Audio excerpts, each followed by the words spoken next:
Mes frères et sœurs, que mes salutations vous parviennent où que vous vous trouviez à ce moment précis. Encore une fois, je nage dans la joie combien incommensurable de pouvoir partager avec vous ce moment précieux, le moment que je ne peux même pas décrire, car avec Dieu, c'est pourquoi le roi David a dit, hein, j'étais dans la joie quand on me disait d'aller dans la maison de l'Éternel, car un seul jour dans les parvis de Dieu est mieux que passer 1000 ans dans les maisons, dans les palais des princes et des rois. Mon frère, ma soeur, quand il s'agit de prier, quand il s'agit de partager la parole de Dieu, quand il s'agit d'être dans les parvis de l'Éternel, mon frère, ma soeur, je suis dans la joie combien immense. C'est pourquoi à vous aussi, je vous souhaite de passer un moment merveilleux avec moi, avec notre Dieu. Vraiment, c'était notre moment que je te prie de dire à Dieu merci.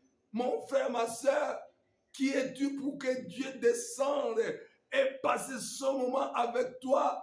Qui es-tu pour que Dieu vienne chez toi, toquer à la porte de ton cœur et te dire, dis-moi ce dont tu as besoin, dis-moi ce que tu veux que je fasse pour toi? Mon frère, ma soeur, qui es-tu pour que Dieu, le créateur des cieux, de la terre et tout ce qui les renferme, vienne vers toi et te dire, oh, je viens, je te donne un chèque blanc. Un chèque blanc, c'est quoi? C'est un chèque qui n'a pas de montant précis, mais le signataire te dit seulement, va remplir toi-même le montant de... Alléluia! C'est ce que Dieu nous dit, c'est ce que Dieu veut faire pour toi, mon frère, ma soeur. La Bible me dit que mon peuple périt faute de connaissance. Les gens, le peuple de Dieu ne savent pas qui ils sont. Ils ne savent pas leur titre, leur statut. Nous sommes des enfants de Dieu. Non seulement enfants de Dieu, mais nous sommes des héritiers, les co-héritiers avec Jésus-Christ du monde, du royaume de Dieu. N'est-ce pas ce qui est écrit dans le livre de Romains chapitre 8, versets 16 et 17? Mon cœur, avec l'Esprit de Dieu,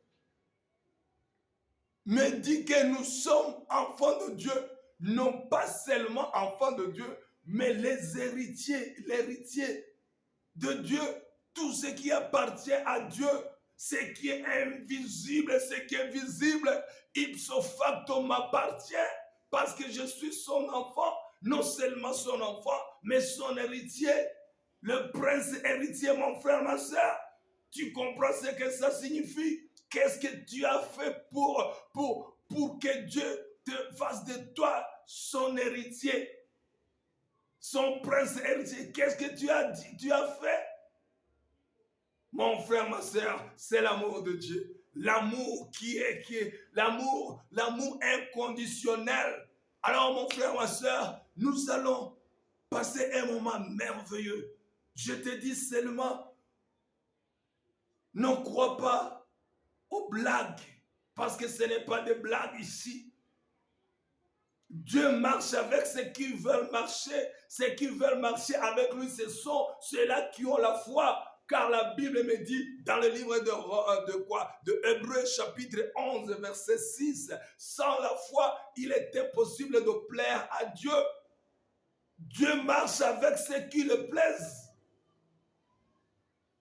Et comment plaire à Dieu? C'est seulement avoir la foi. C'est quand Dieu t'appelle, c'est quand Dieu te dit, demande-moi ce que tu veux que je fasse, que tu le dises. Alléluia. C'est pourquoi la Bible dit que avec les faibles, Dieu est comme faible. Mais avec ceux-là qui ont la foi, Dieu se manifeste comme un grand Dieu. Un grand Dieu, mon frère, ma soeur.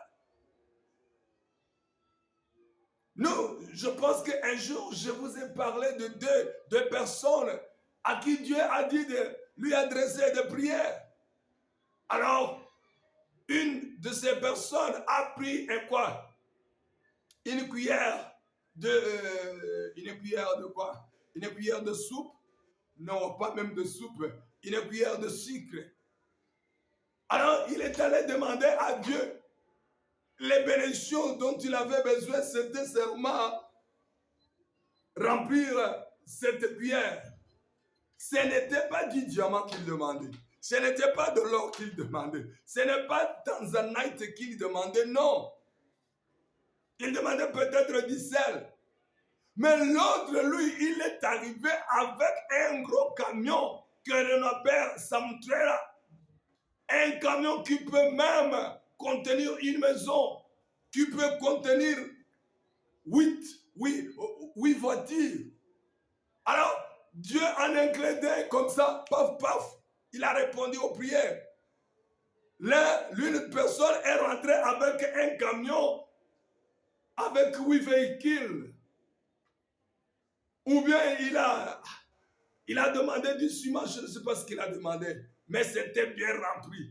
Et l'autre est rentré avec non seulement une petite quantité, mais aussi ce qu'il avait demandé, c'était insignifiant. Alors voici, cette personne a commencé maintenant à insulter Dieu. Oh Dieu, toi tu es... Je ne sais pas. Je ne sais pas pourquoi tu lui as donné beaucoup plus que moi. C'est comme s'il lui disait, toi, tu l'as aimé plus que moi. Mais Dieu lui dit, non, mon enfant, c'est toi qui m'as demandé une cuillère de sel. C'est ce que je t'ai donné parce que je t'ai donné un free will, je t'ai donné la volonté. Je ne peux pas t'imposer, te dire de manger ceci alors que toi, tu veux bien manger de la viande. Mon frère, ma soeur, Dieu est capable de te donner tout ce dont tu as besoin. Seulement, si tu as la foi, mentionne ton besoin. Tout ce dont tu auras besoin, mon frère, il est là et il va le faire. Même aujourd'hui, je sais que dans ce siècle, personne ne peut séparer les eaux de la mer Rouge. Mais Dieu, la Bible nous le dit littéralement que Dieu a séparé les eaux. Alléluia. Oh mon frère, ma soeur, tu connais un monsieur qui s'appelle Josué. Au nom de la foi, Josué a dit au soleil, soleil, arrête-toi. Alléluia. Arrête-toi jusqu'à ce que j'écrase mes ennemis, jusqu'à ce que j'écrase les ennemis de mon Dieu. Et la Bible nous dit que le soleil a dit yes, ça. Le soleil, le système solaire a obéi. Mon frère, ma soeur, avec Dieu, nous allons faire des exploits. Avec Dieu, nous ferons de grandes choses. Il n'y a rien d'impossible avec Dieu. La Bible me dit dans le livre de Luc, chapitre 2, je pense, le verset c'est 37. Quand Marie a dit à l'ange Gabriel, elle dit, moi je n'ai jamais connu un homme. Comment est-ce que je peux avoir un enfant pour Dieu? Oh, la Bible me dit que l'ange Gabriel lui dit, avec vous les humains c'est impossible, mais avec Dieu rien n'est impossible. Qu'est-ce que... Dis-moi ce dont tu as besoin. Dieu est capable de t'en donner au-delà de ce que tu peux même demander. Au nom de Jésus-Christ. Aujourd'hui, c'est pourquoi je suis dans la joie de te dire que Dieu va faire de grandes choses. Nous allons lire dans le livre de Jean, chapitre 2, verset 12. Oui, nous lirons du verset 12 jusqu'au verset 13 et 14. Le chapitre 2 de Jean parle, quand on commence, parle des noces de Cana. Quand je parle aussi des noces de Cana, je suis dans la joie. Oh, je sens être changé. Je me sens quelqu'un d'autre. Savoir que le Jésus que nous avons à qui nous avons donné notre vie, est capable de transformer de l'eau que vous connaissez à autre chose. Alléluia. Alors je me dis que tous, je peux lui amener mon échec et il peut le transformer en succès. Alléluia. Un succès écrasant. Oui, je peux lui donner ma santé faible. Oh, il peut le rendre en santé de fer. Oh, je peux lui amener mes affaires qui trimballent. Oh, mes affaires bancales. Oh, il va les faire quoi? Il va les transformer en des affaires prospères. Mon frère, ma soeur, quel est ton échec? Amène-le à Jésus. Il va le rendre, il va rendre cet échec en un succès écrasant au nom puissant de Jésus-Christ. Tu t'es présenté à multiples reprises pour que tu puisses être élu dans un poste politique et tu as échoué. Aujourd'hui, appelle Jésus-Christ de Nazareth. Invite Jésus dans ta politique. Invite Jésus dans tes affaires. Invite Jésus dans tes affaires maritales. Invite Jésus dans ta santé. Invite Jésus en quoi? Oh mon frère, ma soeur, quand je parle de Jésus, oh je sais qu'il va faire de grandes choses. La Bible me dit dans le livre de Daniel, chapitre 2, quand le roi Nebuchadnezzar, il avait rêvé, il avait fait un rêve, et ce rêve lui avait fait trembler. Mais il l'avait même oublié. Le lendemain matin, regarde ce qu'il fait.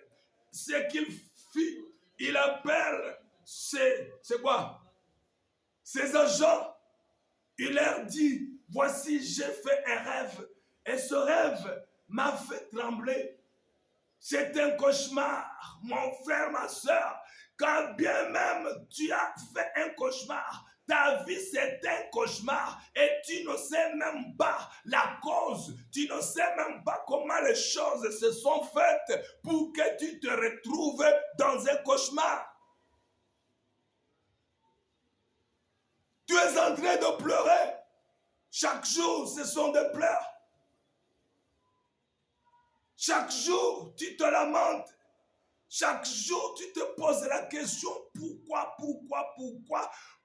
pas, pourquoi ceci, pourquoi cela. Mon frère, ma soeur, les choses dont tu n'as pas de solution, viens à Jésus-Christ de Nazareth.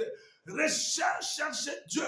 Dieu est là. Il va te donner la réponse. Il va te faire sortir de ce cauchemar qui est ton mariage. Il va te faire sortir de deux cauchemars qui sont les échecs répétés. Il va te faire sortir de ce cauchemar de passer tous les jours dans un hôpital alité. Mon frère, ma soeur, oh, Dieu va te faire sortir de tes relations. Les relations qui ne tiennent pas, les relations qui ne durent pas, les relations qui te laissent en échec ou bien qui te laissent perdre tous les jours.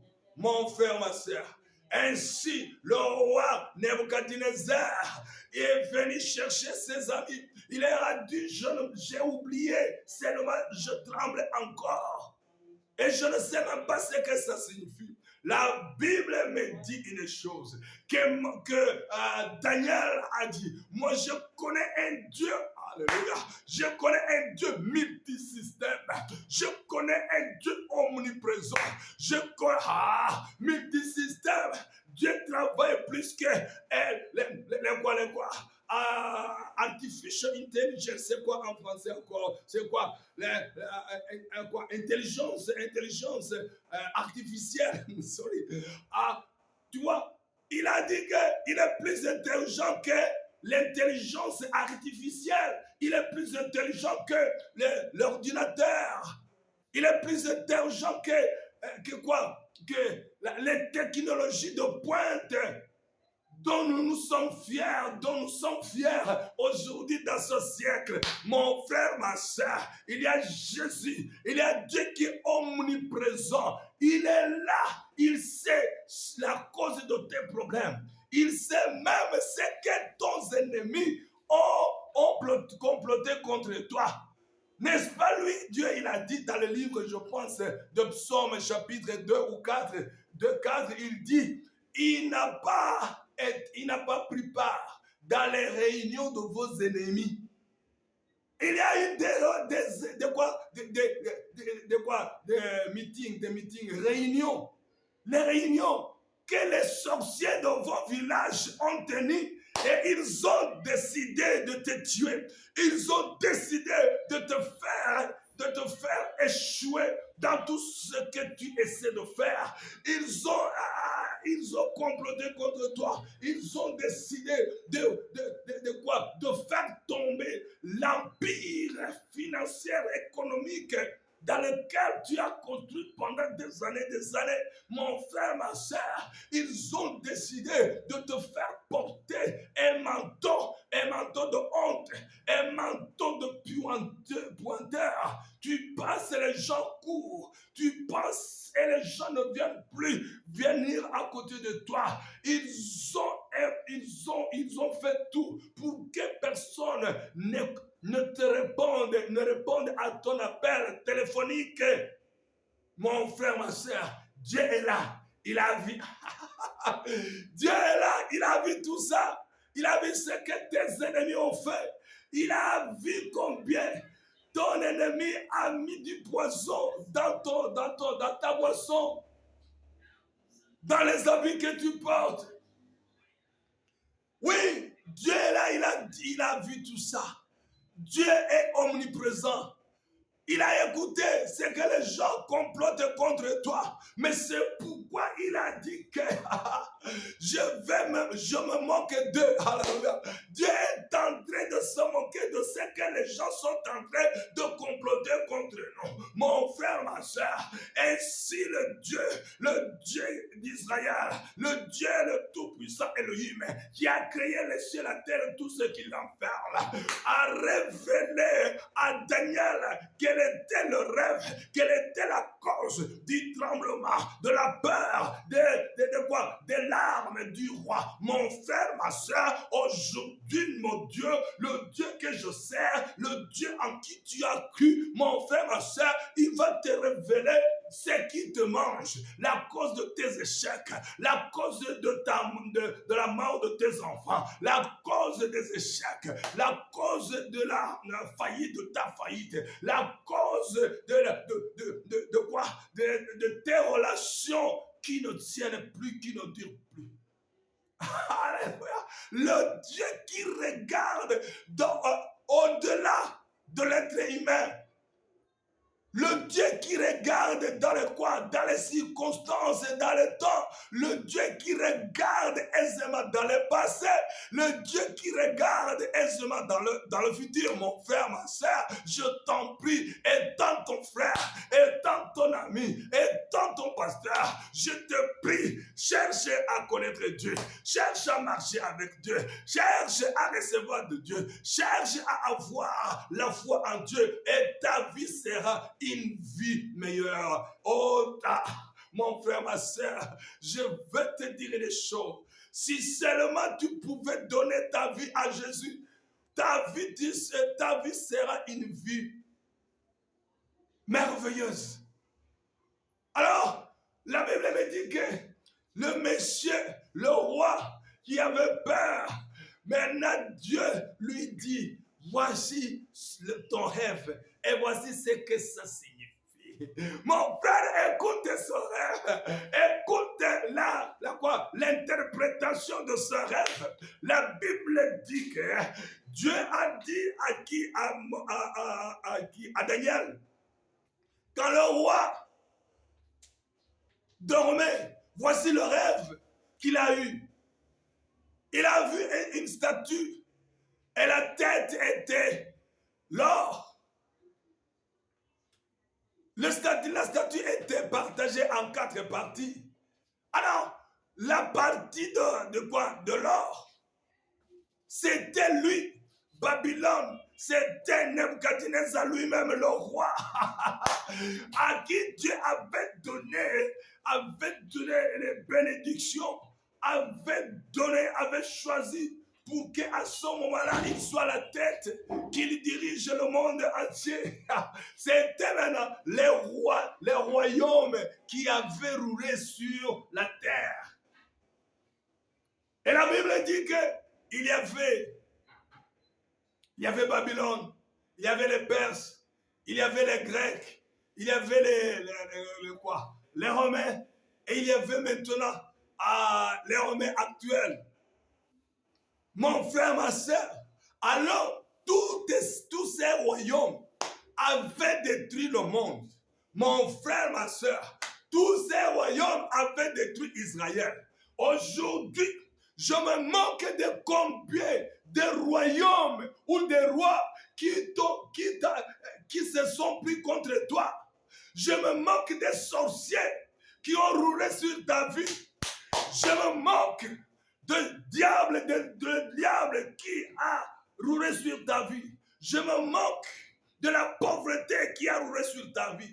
Je me moque des échecs qui ont roulé sur ta vie. Mon frère, ma soeur, je ne sais pas qui t'a rendu la vie difficile, mais ce dont je suis sûr, et la raison pour laquelle je suis content, c'est qu'il y a Dieu qui regarde. Il y a Dieu qui non seulement regarde, qui non seulement voit des problèmes, mais un Dieu qui voit des problèmes et qui pourvoit des solutions. Et qui est prêt. Un Dieu qui ne supporte pas que ses enfants soient tabassés. C'est pourquoi il a dit dans le livre de Zacharie, chapitre 2, verset 8, c'est lui qui te touche la première de mon nez. C'est pourquoi aujourd'hui, ma joie, c'est que ces royaumes qui t'ont dérangé, ces royaumes qui ont voulu que tu meurs, ces royaumes qui ont voulu que tu fermes tes affaires, ces royaumes qui ont voulu que tu brises ton mariage, ces royaumes qui ont voulu que tes enfants ne te respectent plus, ces royaumes qui ont voulu que ton église ferme les portes. Aujourd'hui, je vous dis que Dieu les a vus et Dieu a réservé une réponse contre eux. Oh, Dieu est descendu pour te débarrasser de ces royaumes. C'est pourquoi maintenant, il a vu une pierre qui s'est jetée par elle-même. Oh, une pierre self-ported. Une pierre qui s'est jetée. Ce n'est pas jeté par la main de quelqu'un, mais la pierre elle-même. Alléluia! La pierre elle-même s'est jetée. Et cette pierre était tellement rapide, cette pierre était tellement puissante qu'il a fait cette statue éclater dans l'air. Et personne ne pouvait encore une fois remettre en place cette statue. Oh, la Bible me dit que cette statue est partie, ne sera plus. Et la Bible me dit alors, voici ce que je voulais te dire, que cette pierre maintenant a pris la place de ces 4 autres royaumes. Et cette pierre a commencé à être un grand royaume qui a avalé tous les autres royaumes. Ah, mon frère, ma soeur, et l'homme de Nebuchadnezzar, Daniel, même Nebuchadnezzar, ont vu que le royaume de Jésus-Christ, le royaume de Dieu, est venu détruire le royaume de tous nos ennemis. Et ce royaume, personne ne l'arrêtera au monde. Alléluia. Aujourd'hui, mon frère, ma soeur, bien sûr, tu as souffert entre les mains des sorciers, entre les mains des démons, entre les mains des esprits, des membres de faim de vos familles. Oui, mais aujourd'hui, voici la main de Jésus-Christ. Voici Jésus-Christ qui vient détruire tous les royaumes de tes ennemis. Et personne ne l'arrêtera plus en toi. Alléluia. Maintenant, tu ne savais même pas comment dire être joyeux. La joie en toi ne s'arrêtera plus jamais au nom puissant de Jésus. Oh, la santé ne s'arrêtera plus jamais en toi. Tu n'iras plus jamais habiter dans les hôpitaux. Mon frère, ma soeur, tes enfants te feront la joie. Ils ne seront plus des malheureux de quoi? Des intrus des enfants m'ont dit, non, ce sont des enfants qui vont t'amener la paix, la joie, même qui vont t'aider à être quelqu'un de respectueux, même quelqu'un qui n'aura plus de faim. Alléluia. Mon frère, ma soeur, la Bible dit que le royaume de Jésus n'aura jamais de faim. Le royaume de Jésus n'aura jamais de faim. Alors toi, à qui je parle maintenant? Si tu acceptes Jésus-Christ comme Seigneur et Sauveur, nous allons maintenant lui ouvrir nos cœurs et nous allons lui montrer les royaumes qui nous ont fait souffrir. Et lui-même, mon frère, ma soeur, nous n'allons même pas lui apprendre comment faire, parce que lui-même, il va avaler tous ces royaumes et il va les rendre nuls et non avenus. Il va les rendre impuissants. Il va les rendre rien devant les enfants de Dieu. C'est pourquoi nous n'allons plus avoir la peur de quoi? De Goliath. Parce que en Samuel, 1 Samuel 17, la Bible me dit 45, que David a dit à Goliath, tu m'as attaqué avec un javelot, mais moi je t'attaque avec le nom puissant de notre Dieu. Alléluia. Que le Dieu, maintenant le Jésus dont je parle, même les démons le connaissent. Marc chapitre 5, dans la cimetière, l'homme qui était peuplé par les démons qui étaient au nombre de 2000 se sont agenouillés et ils ont levé leurs mains, ils ont dit, nous te connaissons, tu es l'enfant de Dieu, ne nous trouble pas. Oh, ordonne que nous puissions entrer dans ces cochons. Mon frère, ma soeur, nous allons prier maintenant. Et nous n'allons même pas perdre le temps. Nous allons ordonner. Nous sommes armés jusqu'aux dents, armés d'une colère sainte, armés d'une foi violente, armés d'une prière violente, armés de la parole de Dieu qui est le feu, armés de la parole de Dieu qui est le feu, qui est un marteau. Oh nom puissant de Jésus, nous allons maintenant prier et nous allons changer notre vie parce que nous voyons maintenant, nous voyons l'image